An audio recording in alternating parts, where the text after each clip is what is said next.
खोज नई जमीनें देखने में नहीं है, बल्कि नई आंखों से देखने में है।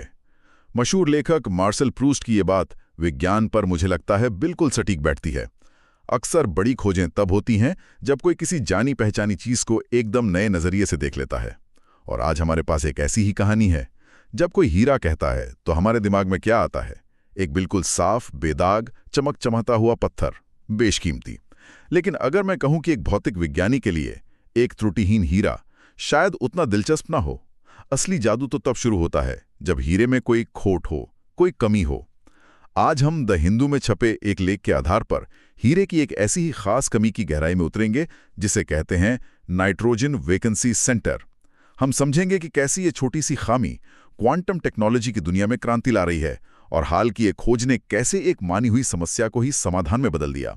और हाँ, जो लोग यूपीएससी जैसी परीक्षाओं की तैयारी कर रहे हैं उनके लिए साइंस एंड टेक का ये टॉपिक बहुत बहुत अहम हो सकता है। तो चलिए शुरू से शुरू करते हैं। ये खोट वाला या अपूर्ण हीरा है क्या? और ये जो भारी भरकम सा नाम है नाइट्रोजन वैकेंसी सेंटर या एनवी सेंटर, इसका मतलब क्या है? देखिए, इसे समझने के लिए पहले ये जानना जरूरी है कि हीरा बनता कैसे है। हीरा और कुछ नहीं, बस कार्बन परमाणुओं का एक बेहद मजबूत 3D जाल है। हर कार्बन एटम 4 दूसरे कार्बन एटम से जुड़ा होता है और यही इसे दुनिया का सबसे कठोर पदार्थ बनाता है। एक परफेक्ट ग्रिड की तरह। बिल्कुल। अब कल्पना कीजिए कि इस परफेक्ट क्रिस्टल की जाली में एक गड़बड़ हो जाए। एक कार्बन परमाणु की जगह कहीं से एक नाइट्रोजन का परमाणु आकर बैठ जाए। अच्छा। और सिर्फ इतना ही नहीं, उसके ठीक बगल वाली जगह खाली रह जाए, मतलब वहां कोई परमाणु हो ही नहीं। तो वैकेंसी मतलब खाली जगह? जी, इसी खाली जगह को वैकेंसी कहते हैं। तो एक नाइट्रोजन और उसके बगल की खाली जगह, इन दोनों को मिलाकर बनता है नाइट्रोजन वैकेंसी सेंटर। तो हाँ, ये हीरे की संरचना में एक तरह की खामी ही है। अच्छा, तो ये एक डिफेक्ट है, लेकिन आमतौर पर तो डिफेक्ट चीजों को खराब करते हैं। ये वाला डिफेक्ट इतना खास क्यों है? लेख में एक बड़ी मजेदार लाइन है कि ये एक ठोस पिंजरे में फंसे हुए अकेले परमाणु की तरह काम करता है। ये सुनने में तो किसी साइंस फिक्शन फिल्म जैसा लगता है। और इसका काम भी किसी साइंस फिक्शन से कम नहीं है। देखिए, हर एनवी सेंटर का एक खास गुण होता है जिसे कहते हैं स्पिन। स्पिन? हाँ, इसे आप एक नन्हे से कंपास की सुई की तरह समझ सकती हैं, जो या तो ऊपर की तरफ इशारा कर सकती हैं या नीचे की तरफ। अब ये जो स्पिन है, ये अपने आसपास के माहौल को लेकर बहुत ज्यादा संवेदनशील होता है, खासकर चुंबकीय क्षेत्रों को लेकर। अब आते हैं पिंजरे पर। हीरे का जो बेहद कठोर ढांचा है, वो इस एनवी सेंटर के स्पिन के लिए एक सुरक्षा कवच, एक पिंजरे की तरह काम करता है। एक मिनट, मुझे यहाँ रोककर समझना है। पिंजरा तो कैद करने के लिए होता है, ये सुरक्षा कैसे कर रहा है? बहुत अच्छा सवाल है। ये पिंजरा इसे बाहरी दुनिया के शोर से बचाता है। शोर मतलब आवाज? नहीं, शोर मतलब तापमान का उतार चढ़ाव या आसपास की कोई और हलचल। इस सुरक्षा की वजह से एनवी सेंटर का स्पिन अपनी क्वांटम अवस्था में बहुत लंबे समय तक टिका रहता है। इस अवस्था को हम सुसंगत या कोहेरेंट कहते हैं। अच्छा, मतलब ये बाहरी गड़बड़ी के बावजूद फोकस्ड रहता है, अपनी पहचान नहीं खोता? बिल्कुल। ज्यादातर क्वांटम सिस्टम यही नहीं कर पाते, वे जरा सी हलचल से बिखर जाते हैं। तो ये एक हीरा उस स्पिन को एक शांत कमरा दे रहा ताकि वो अपना काम कर सके। और अगर ये स्पिन इतनी देर तक स्थिर रहता है तो इसका फायदा क्या है? वैज्ञानिक इसका क्या करते हैं? इसका सबसे बड़ा फायदा ये है कि हम बहुत सटीकता से माप सकते हैं कि ये शांत और सुरक्षित स्पिन बाहरी दुनिया पर कैसी प्रतिक्रिया दे रहा है। क्योंकि ये खुद इतना स्थिर है, या अपने आसपास के बेहद कमजोर चुंबकीय या विद्युत क्षेत्रों को भी महसूस कर सकता है। जैसे ही कोई बाहरी चुंबकीय क्षेत्र इसके पास आता है, इसके स्पिन की ऊर्जा के स्तर में एक छोटा सा बदलाव होता है जिसे हम पढ़ सकते हैं। यहाँ पर बात वाकई दिलचस्प हो जाती है। इसका मतलब हम हीरे की इस कमी को एक नन्हे जासूस या सेंसर की तरह इस्तेमाल कर सकते हैं। बिल्कुल। और ये कोई मामूली सेंसर नहीं है, ये दुनिया के सबसे छोटे और सबसे संवेदनशील सेंसर्स में से एक है। कितना छोटा? लगभग एक एटम जितना। इसका इस्तेमाल भी हैरान करने वाला है। लेख के मुताबिक वैज्ञानिक इसका इस्तेमाल हमारे दिमाग की नसों की गतिविधि से पैदा होने वाले बेहद कमजोर चुंबकीय क्षेत्रों का नक्शा बनाने के लिए कर रहे हैं। क्या? दिमाग की गतिविधि? मतलब बिना किसी सर्जरी के दिमाग के काम करने के तरीके को समझना? लेकिन क्या इसकी सटीकता मौजूदा तकनीक जैसे एफएमआरआई या ईईजी से बेहतर है, या ये अभी सिर्फ एक सैद्धांतिक संभावना है? ये एक बहुत जरूरी सवाल है। देखिए, एफएमआरआई हमें बताता है कि दिमाग के किस हिस्से में खून का बहाव ज्यादा है, और ईईजी दिमाग की इलेक्ट्रिकल एक्टिविटी को मापता है। एनवी सेंटर सीधे न्यूरॉन्स की मैग्नेटिक फील्ड को माप सकते हैं, और वो भी बहुत ज्यादा रेजोल्यूशन पर। तो सैद्धांतिक रूप से ये हमें दिमाग के काम करने की एक ऐसी तस्वीर दे सकता है जो पहले कभी संभव नहीं थी। अभी ये शुरुआती दौर में है, लेकिन इसकी क्षमता बहुत ज्यादा है। और इसके अलावा इसका इस्तेमाल धातुओं में उन महीन दरारों का पता लगाने के लिए भी हो रहा है जिन्हें आंखों से देखना नामुमकिन है, जिससे बड़े औद्योगिक हादसों को रोका जा सकता है। अविश्वसनीय। और जो बात मुझे सबसे ज्यादा चौंका रही है वो ये कि ये सब कमरे के तापमान पर हो रहा है। आमतौर पर क्वांटम प्रयोगों का मतलब होता है परम शून्य, मतलब -273 डिग्री सेल्सियस के करीब का तापमान और बड़ी बड़ी मशीनें। हाँ, तो क्या इसका मतलब ये हुआ कि क्वांटम तकनीक अब लैब से निकलकर हमारी रोजमर्रा की चीजों जैसे मोबाइल फोन या गाड़ियों में भी आ सकती है? आप बिल्कुल सही दिशा में सोच रहे हैं। यही एनवी सेंटर की सबसे बड़ी खासियत है। ज्यादातर क्वांटम सिस्टम जैसे सुपरकंडक्टिंग क्यूबिट्स बहुत नाजुक होते हैं। गर्मी उनके लिए दुश्मन की तरह है जो उनकी क्वांटम अवस्था को तुरंत नष्ट कर देती है। लेकिन एनवी सेंटर के मामले में हीरे का वही कठोर पिंजरा उसे कमरे के तापमान की गर्मी से भी बचाता है। तो कूलिंग सिस्टम का झंझट ही खत्म। बिल्कुल, और इसी वजह से हम इसे लैब से बाहर की दुनिया में इस्तेमाल करने के सपने देख सकते हैं। पोर्टेबल मेडिकल स्कैनर या जियोलॉजिकल सर्वे के लिए ऐसे सेंसर्स जिन्हें आप कहीं भी ले जा सकें। ठीक है, तो ये सेंसर संवेदनशील है, मजबूत है और कमरे के तापमान पर काम करता है। लेकिन वैज्ञानिक इस स्पिन से जानकारी पढ़ते कैसे हैं? मतलब उन्हें कैसे पता चलता है कि स्पिन की सुई ऊपर है या नीचे? इसका तरीका भी बहुत अनोखा है और इसमें रोशनी का इस्तेमाल होता है। जब एनवी सेंटर पर हरे रंग की लेजर लाइट डाली जाती है तो वो जवाब में लाल रंग की रोशनी से चमकता है, जिसे प्रतिदीप्ति या फ्लोरेसेंस कहते हैं। अच्छा, तो वो चमकता है? हाँ, और मजे की बात यह है कि इस लाल चमक की तीव्रता यानी उसकी ब्राइटनेस सीधे सीधे स्पिन की अवस्था पर निर्भर करती है। अगर स्पिन एक अवस्था में है तो वो ज्यादा चमकेगा, और अगर दूसरी अवस्था में है तो कम। ओहो, तो बस चमक को मापकर पता चल जाता है? जी, वैज्ञानिक बस इस लाल रोशनी की चमक को मापकर तुरंत बता सकते हैं कि स्पिन की क्वांटम स्थिति क्या है। ये एक तरह से क्वांटम जानकारी को ऑप्टिकल सिग्नल में बदलने जैसा है, जिसे पढ़ना बहुत आसान है। अच्छा, तो हम लेजर से स्पिन की अवस्था को पढ़ सकते हैं। ये तो एक अकेले एनवी सेंटर के लिए ठीक है, लेकिन मुझे ये सोचने पर मजबूर कर रहा है कि अगर हीरे में ऐसे लाखों या करोड़ों सेंटर हों, तो क्या वे सब एक दूसरे से बात नहीं करने लगेंगे? क्या इससे हमारा सिग्नल खराब नहीं हो जाएगा? एक भीड़ में एक इंसान की आवाज सुनना तो मुश्किल होता है। आपने बिल्कुल सही नब्ज पकड़ी है। यही अब तक की सबसे बड़ी चुनौतियों में से एक थी। जब आपके पास एक अकेला एनवी सेंटर होता है तो वो एक परफेक्ट सेंसर होता है, लेकिन जैसे ही आप एक हीरे में बहुत सारे एनवी सेंटर, मान लीजिए लाखों करोड़ों, एक साथ पैक कर देते हैं तो गड़बड़ हो जाती है। हाँ, वो एक दूसरे से चुंबकीय रूप से इंटरैक्ट करने लगते हैं। ये एक दूसरे के सिग्नल में शोर पैदा करते हैं, जिससे पूरी क्वांटम जानकारी गड़बड़ा जाती है और नष्ट हो जाती है। इसे क्वांटम दुनिया का भीड़ का शोर कह सकते हैं। लंबे समय तक वैज्ञानिक इसे एक बड़ी बाधा मानते थे। लेकिन लेख कहता है कि हाल के एक अध्ययन ने इस बाधा को ही एक अवसर में बदल दिया। ये कैसे हुआ? हाँ, और यहीं पर कहानी एक बहुत ही रोमांचक मोड़ लेती है। ऑस्ट्रिया और जापान के कुछ शोधकर्ताओं ने नेचर फिजिक्स जर्नल में एक अध्ययन प्रकाशित किया।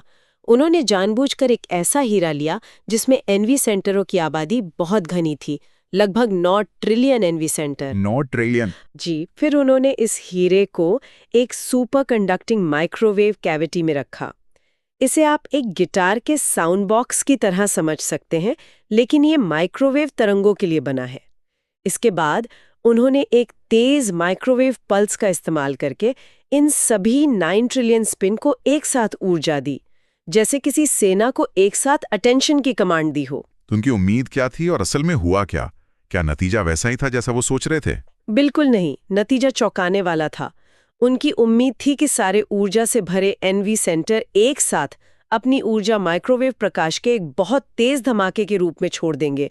इस प्रक्रिया को सुपर रेडियंस कहते हैं। और फिर सब शांत? हाँ, इस एक धमाके के बाद सब कुछ शांत हो जाना चाहिए था। प्रयोग में वो शुरुआती धमाका तो हुआ, लेकिन उसके बाद जो हुआ उसने सबको हैरान कर दिया।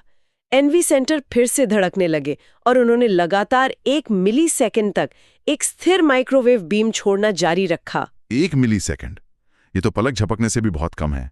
ये इतना बड़ा क्यों है? सुनने में ये भले ही कम लगे, लेकिन क्वांटम भौतिकी की दुनिया में 1 मिलीसेकंड एक अनंत काल जैसा है। अच्छा। जी, ज्यादातर क्वांटम प्रक्रियाएं नैनोसेकंड या पिकोसेकंड में खत्म हो जाती हैं। इतनी लंबी और स्थिर बीम का मतलब था कि उन्होंने अनजाने में कुछ नया बना दिया था। उन्होंने प्रभावी रूप से एक मेसर बना लिया था। मेसर? मैंने लेजर तो सुना है, ये मेसर क्या चीज है? मेसर लेजर का ही बड़ा भाई है। लेजर का मतलब होता है light amplification by stimulated emission of radiation. Maser का मतलब है microwave amplification by stimulated emission of radiation. अच्छा, तो ये लेजर की तरह है, बस माइक्रोवेव के लिए? बिल्कुल। ये दिखने वाली रोशनी की जगह माइक्रोवेव विकिरण की एक बहुत ही शुद्ध और स्थिर बीम पैदा करता है। और सबसे हैरान करने वाली बात ये थी कि इस मेसर को लगातार चलाने वाली ऊर्जा उसी चीज से आ रही थी जिसे अब तक एक बाधा माना जाता था, यानी स्पिन के बीच की आपसी क्रिया, वो भीड़ का शोर। वाह, मतलब जिस गड़बड़ी को वैज्ञानिक खत्म करने की कोशिश कर रहे थे, वही सिस्टम का इंजन बन गई। ये काम कैसे करता है? स्रोत में बकेट ब्रिगेड का उदाहरण दिया गया है। हाँ, बकेट ब्रिगेड यानी बाल्टी से आग बुझाने वाली कतार। इसे समझने का सबसे अच्छा तरीका है। देखिए, हुआ ये, सबसे पहले एनवी सेंटरों के एक समूह ने अपनी ऊर्जा एक साथ छोड़ी, जिसे वो शुरुआती सुपर रेडिएंट धमाका हुआ। ऊर्जा छोड़ने के बाद ये स्पिन थक गए, यानी डी एक्साइटेड अवस्था में आ गए। और यहीं सब खत्म हो जाना चाहिए था? सही कहा। नियम के हिसाब से कहानी यहीं खत्म हो जानी चाहिए थी।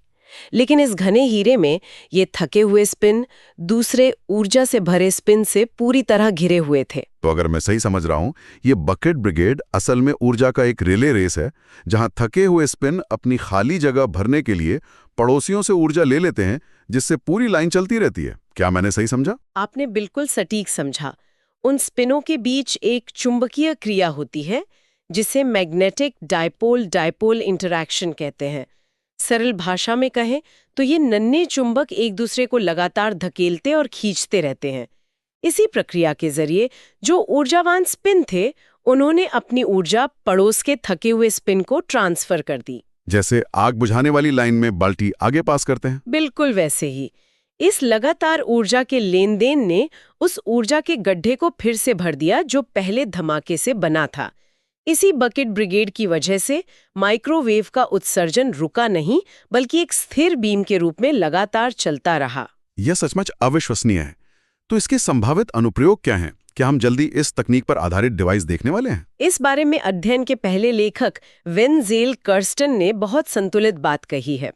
उनके मुताबिक हालांकि ये सुपर रेडिएंट मेसिंग अभी तक इस्तेमाल करने लायक तकनीक नहीं है, लेकिन ये उन उपकरणों की अवधारणा की ओर इशारा करती है जो लंबे समय में दिलचस्प हो सकते हैं। मतलब ये अभी एक प्रूफ ऑफ कॉन्सेप्ट है, एक शुरुआती कदम। जी, लेकिन ये एक बहुत महत्वपूर्ण कदम है, क्योंकि इसने हमें दिखाया है कि स्पिन स्पिन इंटरैक्शन का इस्तेमाल फायदेमंद तरीके से भी हो सकता है। तो अगर हम भविष्य की बात करें, तो इस खोज से किस तरह के उपकरण बन सकते हैं? डॉक्टर कर्स्टन का मानना है कि इस सिद्धांत पर आधारित सिस्टम अत्यंत स्थिर आवृत्ति स्रोत बनाने के काम आ सकते हैं। अल्ट्रा स्टेबल फ्रीक्वेंसी सोर्सेज, इसका क्या मतलब हुआ आम भाषा में? देखिए, क्वांटम कंप्यूटिंग जैसी तकनीकों में हमें क्वांटम बिट्स यानी क्यूबिट्स को नियंत्रित करने के लिए बहुत ही सटीक और स्थिर माइक्रोवेव सिग्नल चाहिए होते हैं। ये मेसर ठीक वही काम कर सकते हैं। इसके अलावा इनका उपयोग समय मापन यानी टाइम कीपिंग में हो सकता है। मतलब और भी सटीक घड़ियां? शायद भविष्य में ऐसी घड़ियां देखें जो आज की एटॉमिक क्लॉक से भी ज्यादा सटीक हों, और जाहिर है सटीक सेंसिंग में भी इसके नए रास्ते खुलते हैं। लेकिन इसे हकीकत बनाने में क्या चुनौतियां हैं? क्या ऐसे हीरे बनाना आसान है जिनमें इतने सारे एनवी सेंटर हों? और ये सुपर कंडक्टिंग माइक्रोवेव कैविटी, क्या ये महंगी और जटिल नहीं होती? बिल्कुल, चुनौतियां बहुत हैं। पहला तो यही कि हीरे में एनवी सेंटरों की इतनी घनी और नियंत्रित आबादी बनाना अपने आप में एक मुश्किल इंजीनियरिंग समस्या है। दूसरा, जैसा आपने कहा, सुपर कंडक्टिंग कैविटी को काम करने के लिए बहुत ठंडे तापमान की जरूरत होती है, जो इस सिस्टम की कमरे के तापमान वाली खूबी को थोड़ा कम कर देता है। तो आगे का काम इसी पर होगा शायद? जी, तो भविष्य का शोध इस पर केंद्रित होगा कि क्या इस प्रभाव को बिना सुपर कंडक्टिंग कैविटी के भी हासिल किया जा सकता है। ये अभी विज्ञान की सीमा पर हो रहा काम है, जहां हर जवाब से ज्यादा नए सवाल पैदा होते हैं। तो कुल मिला के हमारी आज की चर्चा एक खराब हीरे से शुरू हुई, जो एक असाधारण क्वांटम सेंसर निकला। फिर हमने देखा कि कैसे बहुत सारे सेंसर की एक मानी हुई खामी उनका आपसी शोर को ही इस्तेमाल करके एक निरंतर मेसर बना लिया गया। ये विज्ञान की प्रक्रिया का एक बेहतरीन उदाहरण है, जहां आप एक समस्या को इतने ध्यान से देखते हैं कि वो खुद ही समाधान बन जाती है। बिल्कुल। और जब मैंने पहली बार ये बकेट ब्रिगेड वाली बात पढ़ी तो मुझे स्कूल के दिनों की याद आ गई, जब हम आग बुझाने का अभ्यास करते थे। विज्ञान में कभी-कभी सबसे जटिल विचार सबसे सरल उदाहरणों से ही समझे जाते हैं। यह शोध हमें एक बहुत गहरे सवाल पर सोचने के लिए भी मजबूर करता है। इसने एक खामी को एक खूबी में बदल दिया। तो विज्ञान और तकनीक के और किन क्षेत्रों में वे चीजें हो सकती हैं जिन्हें हम आज समस्या या शोर मानकर नजरअंदाज कर रहे हैं, और शायद वही कल की किसी बड़ी खोज का आधार बन जाए। एक बहुत ही विचारोत्तेजक प्रश्न। जो लोग यूपीएससी या दूसरी प्रतियोगी परीक्षाओं की तैयारी कर रहे हैं, उनके लिए इस तरह के मूलभूत शोध को समझना न केवल पाठ्यक्रम के लिए जरूरी है, बल्कि ये भविष्य की तकनीक की दिशा को समझने की एक गहरी सोच भी देता है। ये दिखाता है कि नवाचार कैसे काम करता है। इस तरह के विषयों पर और गहरी चर्चा के लिए हमारे साथ जुड़े रहें। अगर आपके कोई सवाल या विचार हैं, तो हमें कमेंट्स में जरूर बताएं।